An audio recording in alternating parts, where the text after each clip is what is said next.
Hello, everybody, and welcome back to the space where we say, I can sleep. It is now officially the month of August of 2023, which means it is now the start of autumn/fall of 2023. Autumn is one of my favorite seasons of the year. You know what? Honestly, I am okay with every season except for summer because summer is just way too hot. And unfortunately, it's going to continue being hot until probably October. So until then, we should still try to stay as cool and hydrated as we can. I hope you all are taking good care of yourselves as well.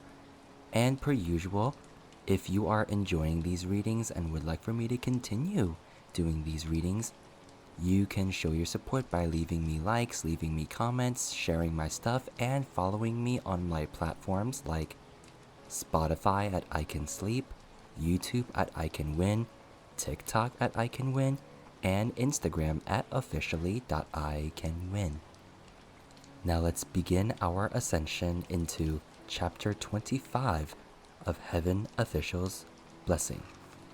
Upon the grand avenue of divine might, a fleeting glimpse of beauty. The sword was thrust, penetrating the heart of the demon, and left it dead on the ground. By heaven's blessings, malevolence is slain and evil is subdued. On either side of the grand avenue of divine might, cheers erupted like an ocean current, coming in wave after wave, each one cresting higher than the last. In the courtyard that stretched before the scarlet-red gates of the palace, the two cultivators who played the roles of god and demon bowed to the surrounding crowds and stepped down, standing off to the side. The martial match that opened the show heightened the excitement in the city. Not only were the streets packed elbow to elbow, even the rooftops were full of brave climbers clapping, hollering, flailing. The crowds went wild. A celebration of this magnitude was truly brimming and bustling with energy. In the history of the kingdom of Shenle, if any festival of Shangyun was to be described thus, it had to be the one happening today. Upon the towering platform, row after row of finely dressed royals and nobles overlooked the crowd, all wearing courteous smiles on their faces. Within the palace, a line of hundreds waited silently.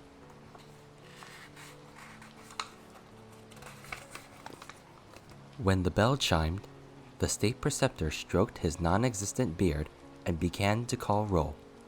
Path opening warriors, present. Jade maidens, present. Musicians, present. Cavalry, present. Demon, present. The god-pleasing martial warrior. No one answered. The state preceptor frowned as he noticed the complication and turned his head. The god-pleasing martial warrior. Where's the crown prince? Still, no one responded. The one who had answered the demon paused before he removed the monstrous mask, revealing a delicate, fair face. This youth appeared to be about 16 or 17. His skin and lips were both light in color, fresh and neat, and he bore a pair of bright, shimmering eyes as black as obsidian. His hair was soft and silky, and a few loose strands lightly littered his forehead and cheeks. He looked quiet and obedient, in contrast to the monstrous demon mask in his hand. He replied quietly, His Highness the Crown Prince has left. The state preceptor almost fainted. But for the sake of this grand occasion, he couldn't faint. So he held on and instead yelled with an angry exasperation. What? He left? When did His Highness leave? The ceremonial parade is about to leave the palace gates. When the grand stage is revealed and there's only a demon but no god, my old bones won't be able to swim out of all the spit that'll come flying at me. Mooching, Why didn't you stop him? Muqing hung his head. When His Highness left, he told me to pass on the message not to worry and that everything can proceed as planned. He will return promptly. The state preceptor was in hysterics from anxiety. How can I not worry? What do you mean promptly? When is promptly? What if he doesn't make it? Outside the palace gates, the citizens who had been waiting since early morning were losing patience and were noisily demanding for the event to start. A cultivator came rushing forward. My Lord State Preceptor, the Queen sent a messenger inquiring why the parade hasn't started. The fortuitous hour is fast approaching. If we don't leave now, we'll miss it. At those words, the State Preceptor desperately prayed that a rebel army would suddenly invade and disrupt the Shangyun parade completely. Why did this headache have to happen right at the most crucial moment? If the troublemaker were anyone else, he would have flown into a rage already. No one would consider it a strange urge if he brandished a sword with intent to kill. But this troublemaker just happened to be his very, very favorite, most precious disciple, and the very, very distinguished, most precious son of another. He couldn't beat him, he couldn't yell at him, and he most definitely couldn't kill him. Rather than kill him, he'd more likely kill himself. Just then, someone ran across the palace's black path and rushed inside, shouting, Lord State Preceptor, why hasn't the parade started? The hour is about to pass. Everyone outside is on edge. The one who'd arrived was also a young man of 16 and 17. His build was upright and tall, his skin the color of wheat, and on his back, he carried a long black bow and snow-white quiver. His lips were pressed tight, his brows knit. Even at such a young age, his eyes were determined. The moment the State Preceptor saw him, he grabbed him. Feng Xin, where's that highness of yours? Feng Xin was taken aback, but understanding instantly dawned, and anger filled his eyes as he turned his gaze to Muqing. As for Muqing, he had already put his demon mask back on without a word, his expression now unseen. Feng Xin said gravely, There's no time to explain. Please start the parade immediately. His Highness the Crown Prince will not disappoint you, sir. There was no other way. Bringing out a grand stage without the God-pleasing martial warrior was death. Delaying the procession and missing the fortuitous hour was also death. Despairingly, the State Preceptor waved his hand. Start the music! Depart! Upon receiving the command, the flutes and strings started to play, and the hundreds of royal warriors at the front of the procession roared in chorus to begin their march and lead the massive, impressive parade. They had departed. The warriors at the front symbolized the thorny paths of the mortal world. Immediately following were the virgin girls meticulously selected from thousands of applicants, demure and beautiful. With baskets in their hands, they scattered flowers in the air like the celestial maidens they played, paving the path with blossoms and filling it with fragrance to signify enduring and unsullied virtue. The musicians rode in carriages of gold. The moment the procession left the palace gates, the crowds were amazed and astonished, fighting to catch the flowers. However, no matter how magnificent, how extravagant, how grand, this was only the warm-up act. The grand float, a glorious stage, was about to emerge. 16 white stallions adorned with gold pulled the grand stage from behind the palace gates, slowly bringing it before the eyes of millions. On the stage was a black-clad demon with a monstrous mask on his face and a 9-foot-long saber in his hand. Gravely, he shifted to a fighting stance. The State Preceptor was tense like a taut string, hoping for a miracle. yet no miracle occurred. The crowd broke into a chatter. Above, on the high platform, the royals and nobles frowned, exchanging wondering looks with each other. What's going on? Why is the god-pleasing martial warrior not on stage? Has His Highness the Crown Prince not arrived yet? Where's Lin Gaga? At the center of the tall platform sat a dignified, handsome young man and a fair-skinned, amiable, gracious noblewoman. They were the king and queen of the kingdom of Shenle. Not seeing the one who should be there, the queen gave the king a worried look. The king took hold of her hand and used his gaze to comfort, telling her not to worry and to watch and see what would happen. The crowds below, however, had no one to comfort them, and their cries grew louder, so much so that the noise could almost raise the rooftops. The state preceptor could only blame himself for not having the courage to kill himself right then and there. Yet, on stage, Mu Qing was quite calm.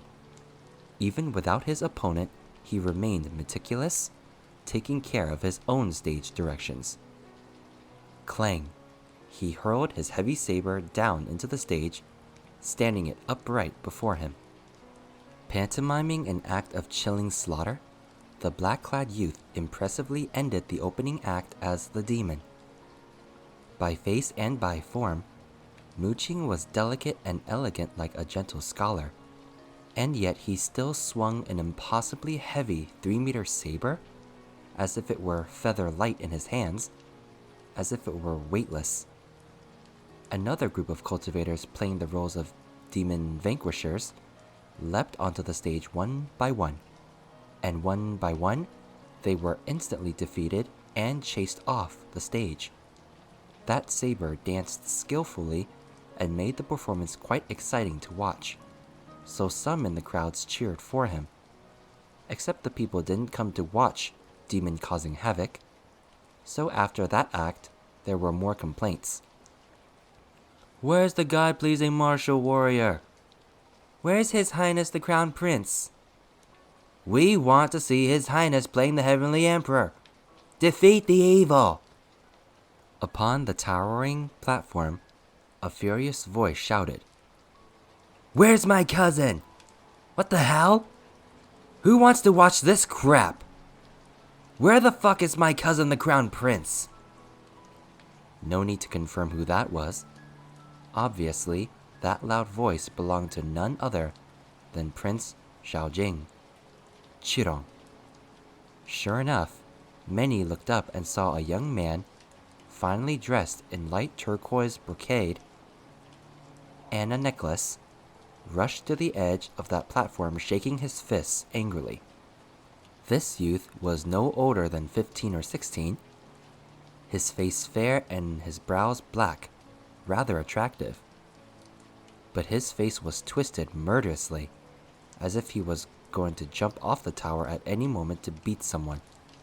However, the tower was too tall. If he jumped, he'd break his legs if not die. So instead, he grabbed a white jade teapot and hurled it down. That hurled teapot flew quickly right at the back of the demon's head, looking like it might knock him out on the spot and spill his blood. Unexpectedly, however, the demon shifted his stance, slanted his saber flat, and caught the teapot on the tip of the blade. The tottering teapot came to a stop, prompting another wave of cheers. Mu Qing then flicked the long saber, and the teapot was hurled into the air to be caught by someone below. He continued to play the role of the demon languidly, swinging the long saber, slaughtering humans.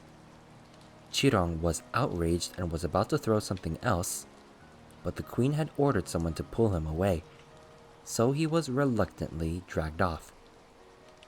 Yet the faces of the nobles were looking more and more grim, and some were growing restless. That the god-pleasing martial warrior would disappear right before the heavenly processions of the Shangyun festival was no laughing matter. But just then, a roaring cheer like a storm exploded from amongst the people, louder than the cheers from before. A snow-white silhouette had descended from the sky and landed right before the black-clad demon. Upon his landing, his heavy white robes fluttered and covered the grand stage in the shape of a giant flower, and a golden mask hid his face. He held a sword in one hand, and the other gently flicked that foreboding blade, the resounding ringing pleasing to the ear. This gesture was serene and confident, as if the demon meant nothing to him. The demon slowly raised his long saber and pointed it at him, and the white-clad martial warrior unhurriedly rose to his feet. Qirong's eyes were shining bright, his face red. He jumped up and down, shouting, "Cousin Crown Prince! Cousin Crown Prince has come!" Above and below, all were agape. This entrance was like the descent of a real heavenly being, exceedingly audacious.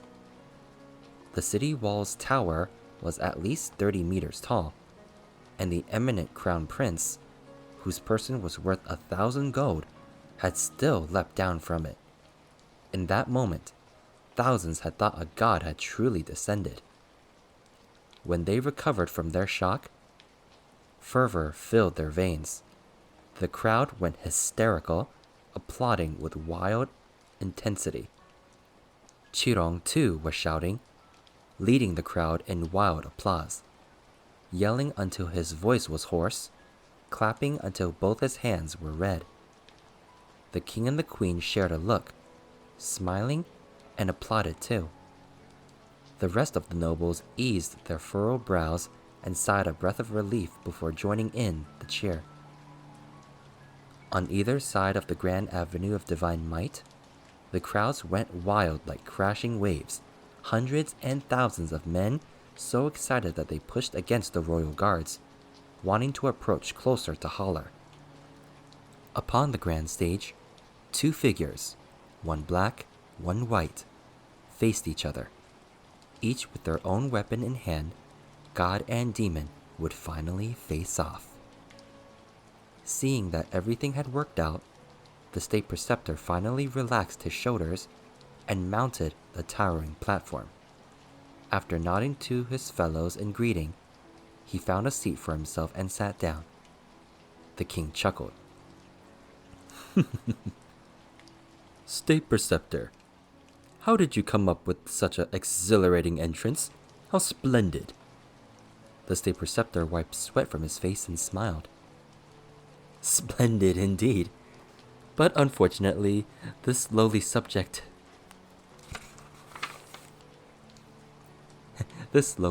didn't come up with it.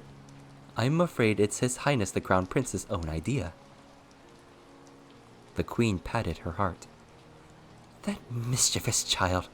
To jump from such a height without a word of warning! I almost stood up in fright." The state preceptor couldn't help but lace his words with pride. "My lady queen can be at ease. The martial might of His Highness the Crown Prince is extraordinary. Dozens of meters is nothing to him.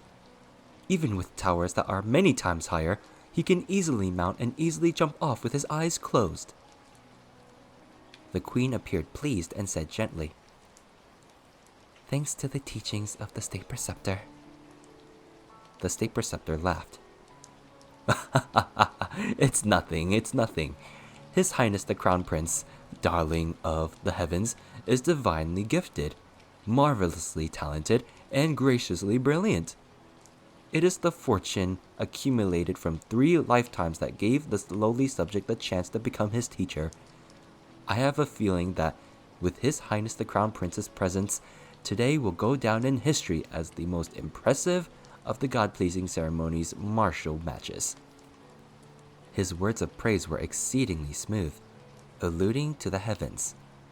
The king smiled and turned back to watch the performance. "I hope that's the case." In the heavenly procession of the Shangyun festival, the God-pleasing martial warrior and the demon were the two most important roles. Both must be played by young men exceptionally skilled in martial arts. The god-pleasing martial warrior especially, the presentation and make of his costume were strict, transcendentally magnificent, and after dressing, the weight of everything worn came to 25 or 30 kilos. The martial warrior must, under this heavy burden, before the eyes of millions, march around the capital a number of times and perform in the martial march for at least 4 hours. There must also be no mishaps throughout, and so the performer must be extraordinarily skilled. Fortunately, both of these young men were outstanding. It was a fierce match. The saber parried the sword. The combat was a thrilling sight to behold. The moves were also calculated to the minutest detail, obviously having been practiced and rehearsed many times. "Who's the one playing the demon and sparring with the crown prince?" the king asked. The state preceptor cleared his throat. "Your Majesty, he's a young trainee from the Royal Holy Temple. His name is Muqing." The queen said sweetly, "I see that child is also rather skilled in fighting. Just a bit weaker than my son. Maybe about the same level as Feng Xin." The state preceptor didn't appear to agree with her sentiment. Qirong had been lying on the queen's lap eating grapes, and he spat out the skins in a rush. "No way! No way! Not just a bit weaker. He's far weaker. Not just anyone can compare to Cousin Crown Prince." Hearing this, the queen patted his head, smiling. And the rest of the nobles all laughed, their bodies swaying back and forth in mirth. They teased. "Ronga certainly clings to his cousin. If a day passes when he doesn't praise him, he's miserable." Down below in the sea of people, the cheers and hollers were shooting through the heavens. "Fight! Fight! Kill him! Slay the demon!" The roars of excitement were growing stronger. Qirong was also adding to the noise, circling both his hands around his mouth like a trumpet, shouting and laughing. "Cousin Crown Prince, go! You can easily knock him down with one hand. Show him how it's done." Suddenly, the demon on the stage slashed forward. The martial warrior repelled the attack with his sword, but made a noise of curiosity. During the heavenly parade, the martial match was a performance for pleasing the gods, and at most, one should use just a seventh of their power, pulling their swords at contact. However, with that strike he received just now, the sword in his hand had almost flown from his grip.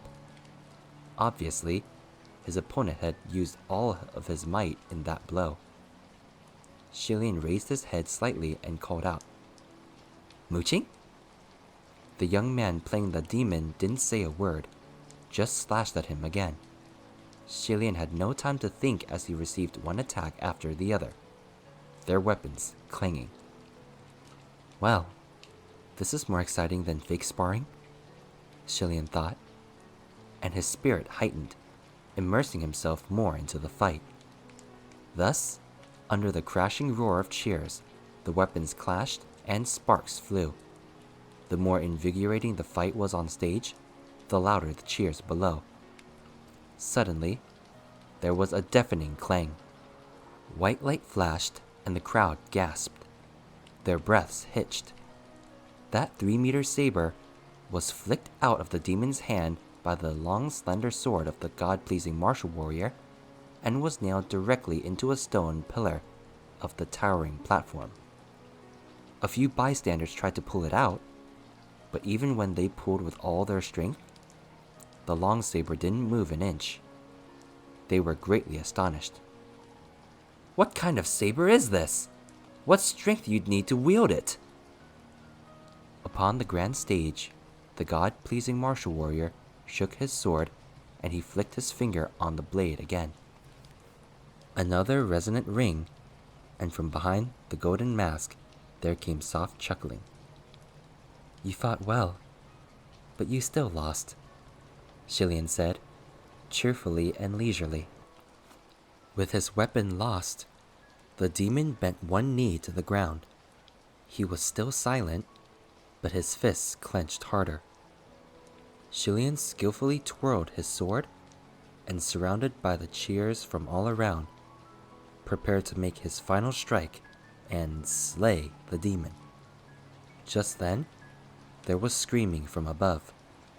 Shocked, Shilian lowered his sword and looked up, but he was only able to see a blurry shadow plunging rapidly from the city wall. In that split second, he didn't have time to think. He pointed his toes and pushed off the ground in a flash to leap into the air, darting upward weightlessly. He surged and flew, his sleeves fluttering open like the wings of a butterfly, then landed gracefully, light as a feather. Firmly in his hold was a person, and only when he touched solid ground did Shilian sigh a breath of relief and look down. In his arms there was a child, his head wrapped in bandages, dirty and unkempt. He was curled up in his hold and watching him dazedly. This child was no older than 7 or 8, and quite the small, gaunt creature. After falling from such a height, his little body was shaking uncontrollably in his arms like a newborn animal. However, from that mess of bandages wrapped around his head, there peeked a large black eye that reflected the silhouette of a snow-white figure. He was watching him unblinkingly, as if he could no longer see anything else. Loud gasps were heard from all around, and when Shilian raised his head, his heart sank. In his peripheral vision, he saw, lying on the ground not far away, a golden object. The golden mask that hid his face had fallen. Shilian had landed in the middle of the Grand Avenue of Divine Might, and the ceremonial parade was dozens of meters behind him, the procession not having made it this far yet. The sudden commotion broke the steady march of the warriors. The flower-tossing celestial maidens looked panicked. The golden carriages stopped.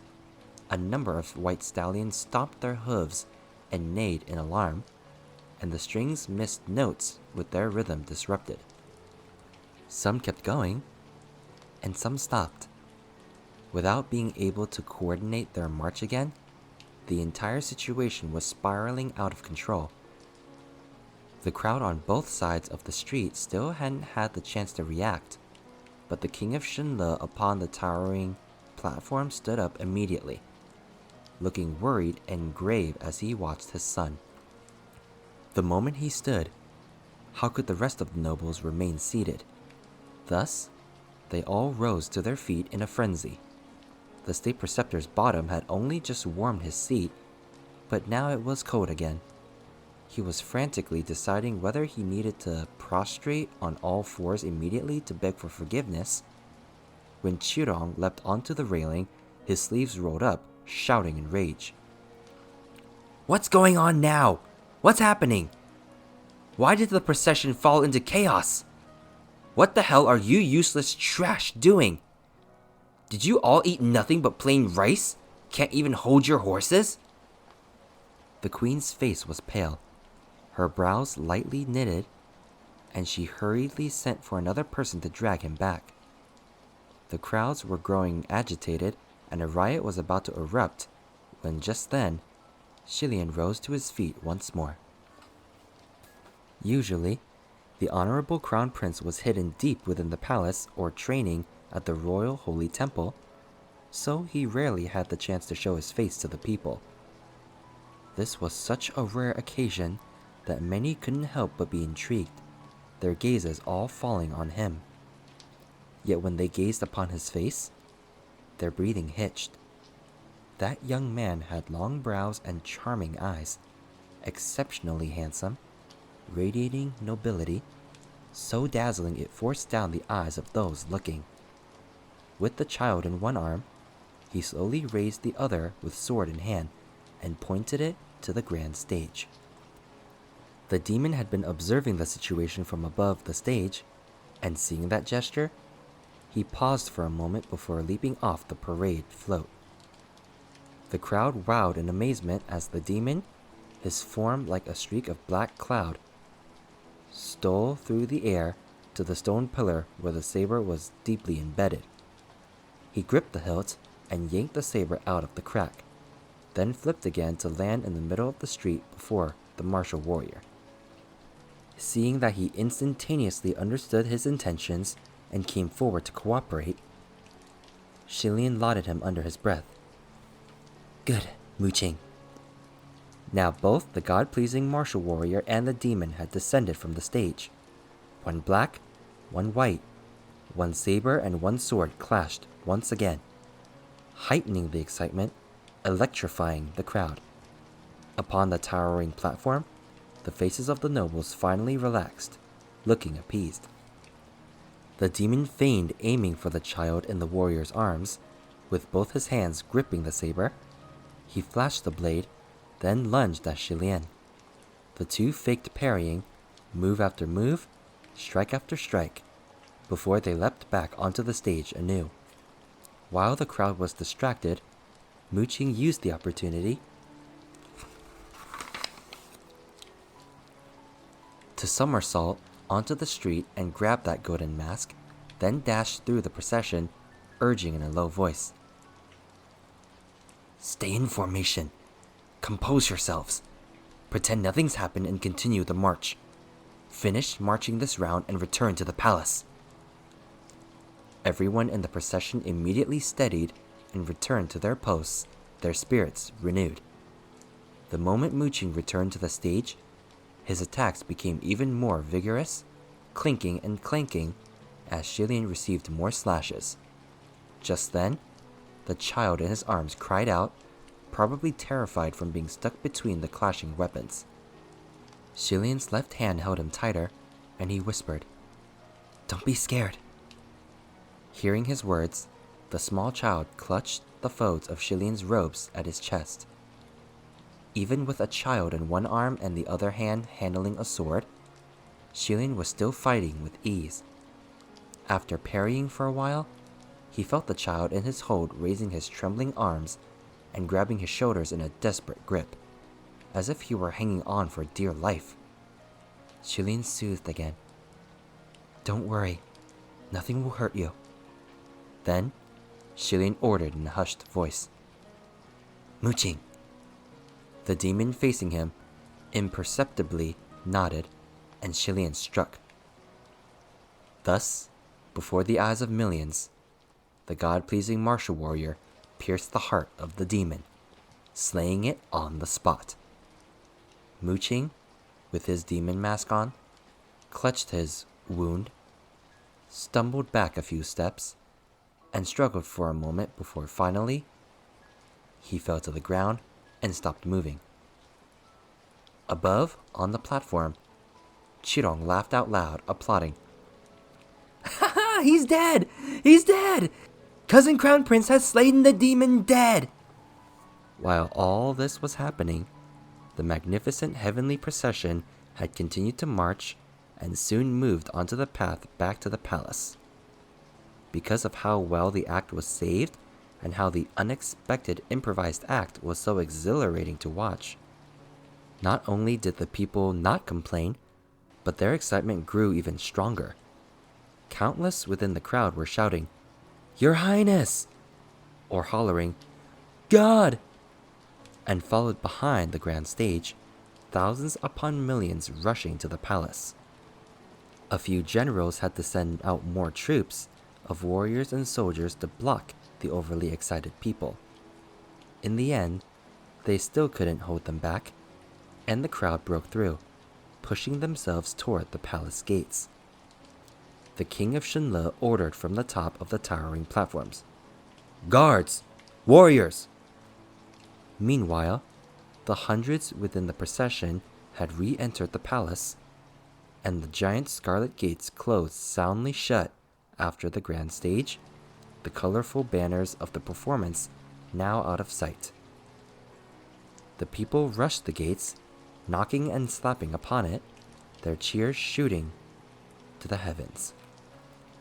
Inside those firmly shut palace gates, upon the grand stage, the white-clad god-pleasing martial warrior and the black-clad demon both tossed their weapons aside with clanking sounds before they collapsed heavily on the ground. Xilian was covered in sweat and ripped open layer after layer of his elegant costume before he heaved a long breath. That was close. Too close. I'm exhausted. Mu Qing also removed his heavy demon mask and let out a silent sigh. But he didn't complain about being tired. When he looked over, he saw that Xilian was still holding on to that young child and frowned wordlessly. Feng Xin, on the other hand, called out as he followed after the grand stage in a jog. Your Highness, what are you doing bringing that child in too? The young child was lying on Xilian's chest, his small body frozen and unmoving, afraid to even breathe loudly. Xilian sat up. What was I to do? Throw him back out on the streets? It's a mess out there, and he's such a tiny creature.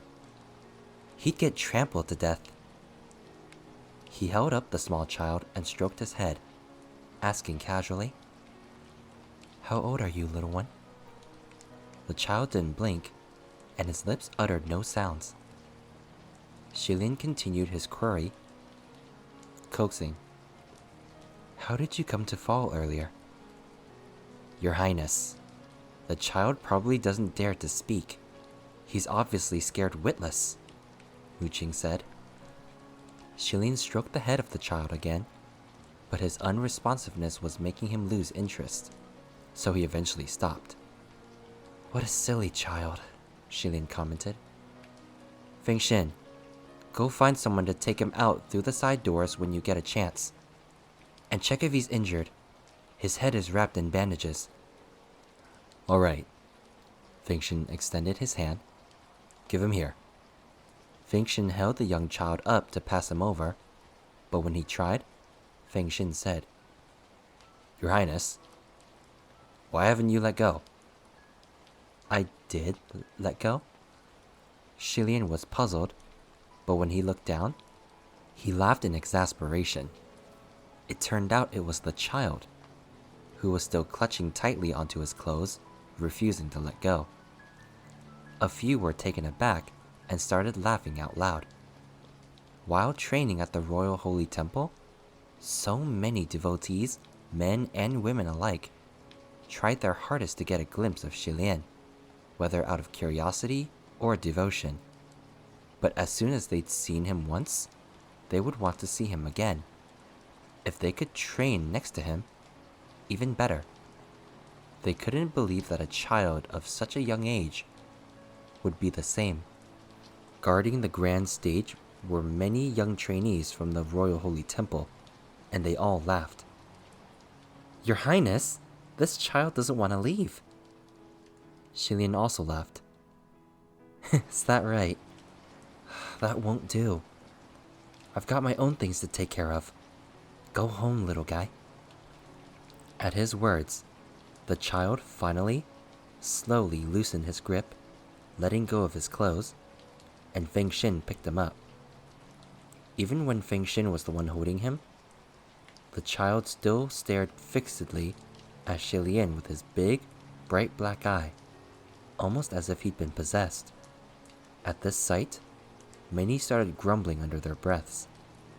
Xilian himself, however, wasn't even looking at the child anymore, and only spoke to Feng Xin directly.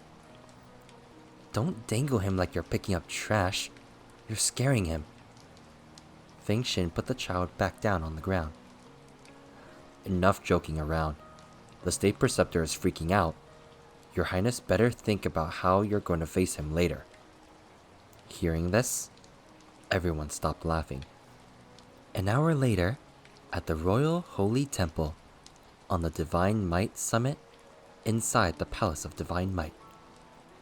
Clouds of incense wafted in the air, and the sound of chanting came in waves. The chief state preceptor and 3 other deputy state preceptors sat in a line by the side wall within the great hall, their faces clouded. Muqing was kneeling before them. Xilian was also kneeling, but before him was no one but the golden statue of the heavenly emperor. Feng Xin followed his master and knelt behind him. The state preceptor picked up that exquisitely crafted golden mask, and after a moment, he heaved a heavy sigh. Your Highness, Your Highness. Even when kneeling, Xilian's back was straight, his posture perfect, and his head held high. Present. The state preceptor looked pained. Do you know that, in the history of Shenle, and the countless Shangyun heavenly ceremonial processions we have held, never once has the grand stage only circled the capital thrice? Thrice! In the Shangyun heavenly ceremonial procession, every ritual, every decoration, every place had a meaning behind it. To have the grand stage circle the capital once symbolized the kingdom's prayer for the peace and prosperity of the people for 1 year. Thus, however many rounds the grand stage made, meant that many years before another such grand ceremony would need to take place. Not only did this signify good fortune, it also saved money. Having only made 3 rounds, didn't that mean the kingdom would only be protected for 3 years? Worst thing on top of that was that the golden mask on the face of the god-pleasing martial warrior had fallen mid-ritual. Since ancient times, the people of Shenle had believed that the spiritual chi of a person gathered upon the 5 facial features. The spirit of a person was on their face, and the best must be offered to the heavens. Thus, while performing the ceremony, the martial warrior must wear a golden mask to hide his face, because his face could only be appreciated by the gods, and mortals had no right to see it. The state preceptor was both furious and disappointed. The god-pleasing martial warriors of the past circled the capital at least 5 times, at most 15 or 16 times. You could do 50 with your eyes closed, 100 even. But you killed yourself dead at 3. Why didn't you just kill me, your Shifu, first? Now look at you. Our dear Highness the Crown Prince is going to go down in history, dragging me along with you. No one dared to speak in the Great Hall, and yet Xilian still looked at ease and responded calmly. Perhaps the state preceptor should look at it this way. If that child had fallen to his death with no one to catch him, spilling blood on the path of the procession, wouldn't that be equally ominous? Wouldn't the parade still have to come to a stop? At the very least, the ceremony ended fairly respectably, which was the best case scenario. Let's just call what happened an accident. For a moment, the state preceptor's words were stuck in his throat, but then he blew up. You child! With so many royal guards at the scene, anyone could have caught him. Even if the catch was off and he broke his arm, he wouldn't have died. You could have just marched forward a few steps, performed a little flashier, and everyone would have forgotten whatever had fallen and moved on. Xilian raised his brows, however. State Preceptor, you understand as well as I do. Under those circumstances, no one else but me could have reacted as fast. And there was no second person who could have caught him without being injured. Let him fall, there'd be 1 dead. Catch him, and there'd be 2 dead. His tone was matter-of-fact and confident. The state preceptor also knew that what he said was true and couldn't refute him. Seeing him kneel before the divine statue, looking like all was well and nothing was the matter, made the State Preceptor angry and amused and proud all at once. Before his precious, darling disciple, he just couldn't get angry and could only pull at his own hair and use the pain of his scalp to relieve the worry in his heart.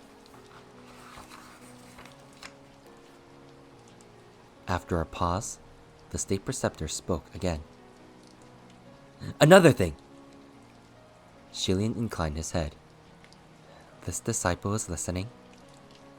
"You did well on stage today," the State Preceptor said. "But no matter how well you perform, you can't just suddenly change things up right before the start without a word of warning. Both Majesties were terrified by your act today. Do you know what would have happened if we missed the fortuitous hour?" Shilian raised his brows, looking puzzled. "State Preceptor, hadn't I already asked for your permission in regard to this before today?" The State Preceptor was taken aback too. "You asked already? Before today? When?" Hearing this, Shilian turned his head to the side, his brows furrowed. "Mooching?"